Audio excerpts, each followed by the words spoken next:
A Story with Nana. The Children of Green Knowe. Chapter 1. A little boy was sitting in the corner of a railway carriage, looking out at the rain, which was splashing against the windows and blotching downward in an ugly, dirty way. He was not the only person in the carriage, but the others were strangers to him. He was alone, as usual. There were two women opposite him, a fat one and a thin one, and they talked without stopping, smacking their lips in between sentences and seeming to enjoy what they said as much as if there was something to eat. They were knitting all the time, and whenever the train stopped, the click-clack of their needles was loud and clear like two clocks. It was a stopping train, more stop than go, and it had been crawling along through flat, flooded country for a long time. Everywhere there was water, not sea or rivers or lakes, but just senseless floodwater with the rain splashing into it.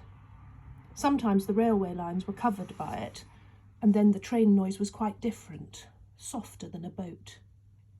I wish it was the flood, thought the boy, and that I was going to the Ark. That would be fun. Like the circus, perhaps Noah had a whip and made all the animals go round and round for exercise. What a noise there would be, with the lions roaring, elephants trumpeting, pigs squealing, donkeys braying, horses whinnying, bulls bellowing, and cocks and hens always thinking that they were going to be trodden on, but unable to fly up onto the roof, where all the other birds were singing, screaming, twittering, squawking, and cooing. What must it have sounded like, coming along on the tide? And did Mrs. Noah just knit and take no notice? The two women opposite him were getting ready for the next station. They had packed up their knitting and collected their parcels and then sat staring at the little boy. He had a thin face and very large eyes. He looked patient and rather sad. They seemed to notice him for the first time. "What's your name, son?" asked the fat woman suddenly. "I've never seen you on this train before." This was always a question he dreaded. "Tilly Mint needs to be quiet. Be quiet. Sit down, Tilly. You're disturbing the story. Come along." "What's your name, son?" asked the fat woman suddenly. "I've never seen you on this train before." This was always a question he dreaded. Was he to say his unexpected real name, or his silly pet names? "Toesland," he said. "Toesland? That's a real old-fashioned name in these parts. There's Fen Toesland, and Toesland St. Agnes, and Toesland Gunning. What's your Christian name?" "That is it. Toesland." "Do your mum and dad live round here, son?" "No, they live in Burma." "Fancy that. That's a long way away. Where are you going then?" "I don't know. Well, that is, I'm going to my grandmother, Old Knowe, at Green Knowe. The station is Penny Soaky." "Oh, that's the next station after this. We get out there. Don't forget the next station. And make sure there's some dry land before you get out of the train. The floods are bad there. Bye-bye. Cheerio." They got out, shouting and joking with the porters and kissing the people who had come to meet them. They started off into the hissing rain as if they loved it. Toesland heard the fat woman's loud voice saying, "Oh, I don't mind this, I like it. It's our home rain. It's not like that dirty London water." The train jogged on again, and now Toesland was quite alone. He wished he had a family like other people, brothers and sisters, even if his father were away. His mother was dead.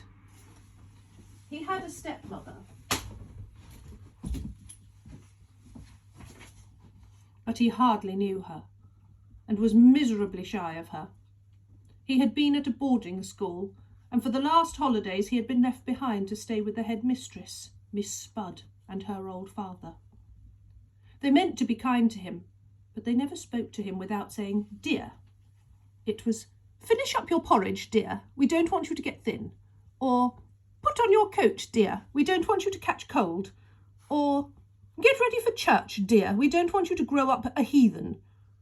And every day after breakfast, "Run along to your room, dear. We want to read the papers." But now his great-grandmother Old Knowe had written that he was to come and live with her. He had never seen her, but she was his own great-grandmother, and that was something. Of course she would be very old.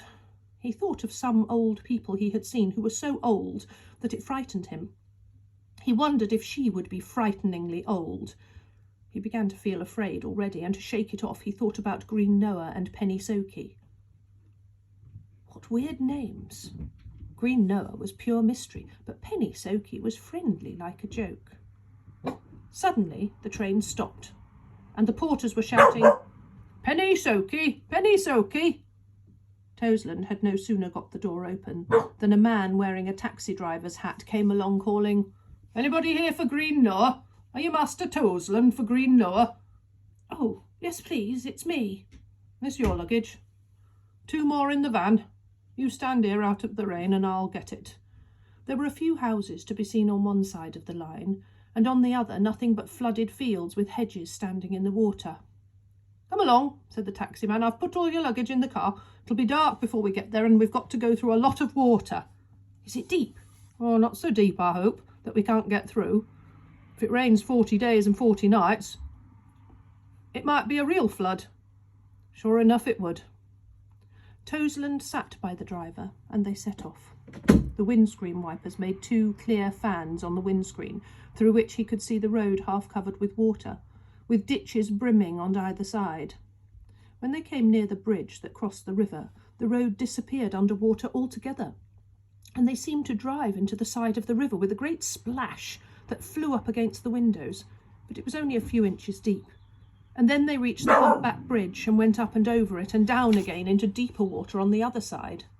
This time they drove very carefully, like bathers walking out into cold water. The car crept along, making wide ripples. "I don't want to stick here," said the driver. "This car don't float." They came safely through that side too, and now the headlines were turned on, for it was growing dark and Toseland could see nothing but rain and dazzle. "Is it far?" he asked. "Not very, but we have to go a long way round to get past floods. Green Knowe stands almost in the middle of it now, because the river runs alongside the garden. Once you get there, you won't be able to get out again till the flood goes down." "How will I get in then?" "Can you swim?" "Yes, I did 20 strokes last summer. Will that be enough?" "Oh, you'll have to do better than that. Perhaps if you felt yourself sinking, you could manage a few more." "But it's quite dark. How will I know where to swim to?" The driver laughed. "Don't you worry. Mrs. Old Knowe will never let you down. She'll see you get there all right. Now, here we are. At least, I can't go any further." Toseland pushed the car door open and looked out. It had stopped raining. The car was standing in a lane of shallow water that stretched out into the dark in front and behind. The driver was wearing Wellington boots, and he got out and paddled round the car. Toseland was afraid that he would be left now to go on as best he could by himself. He did not like to show that he was afraid, so he tried another way of finding out. If I'm going to swim," he said, what will you do with my luggage?" "You haven't got no gum boots, have you?" said the driver. "Go on, get on my shoulders and we'll have a look round to see if anyone's coming to meet you." Toseland climbed onto his shoulders and they set off. But almost at once they heard the sound of oars, and a lantern came round the corner of the lane, rocking on the bows of a rowing boat. A man called out, "Is that Master Toseland?" The driver shouted back, "Is that Mr. Boggis?" But Toseland was speechless with relief and delight. "Good evening, Mr. Master Toseland," said Mr. Boggis, holding up the lantern to look at him, while Toseland looked too and saw a nice old cherry-red face with bright blue eyes. "Pleased to meet you. I knew your mother when I was your size. I bet you were wondering how you were going to get home." It was nice to hear somebody talking about home in that way. Toseland felt much happier, and now he knew that the driver had been teasing him, so he grinned and said, "I was going to swim." The boat was moored to somebody's garden gate, while the 2 men put the trunk and the tuck box into it. "You'll be all right now," said the taxi-man. "Good night to you both." "Good night and thank you," said Toseland. Mr. Boggis handed him the lantern and told him to kneel up in the bows with it and shout if they were likely to bump into anything. They rode around 2 corners in the road and then in at a big white gate. Toseland waved the lantern about and saw trees and bushes standing in the water, and presently the boat was rocked by quite a strong current, and the reflection of the lantern streamed away in elastic jigsaw shapes and made gold rings round the tree trunks. At last they came to a still pool reaching to the steps of the house, and the keel of the boat grated on gravel. The windows were all lit up, but it was too dark to see what kind of a house it was, only that it was high and narrow, like a tower. "Come along in," said Mr. Boggis. "I'll show you in. I'd like to see Mrs. Oldknow's face when she sees you." The entrance hall was a strange place. As they stepped in, a similar door opened at the far end of the house, and another man and boy entered there.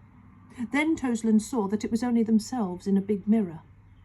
The walls round him were partly rough stone and partly plaster, but hung all over with mirrors and pictures and china.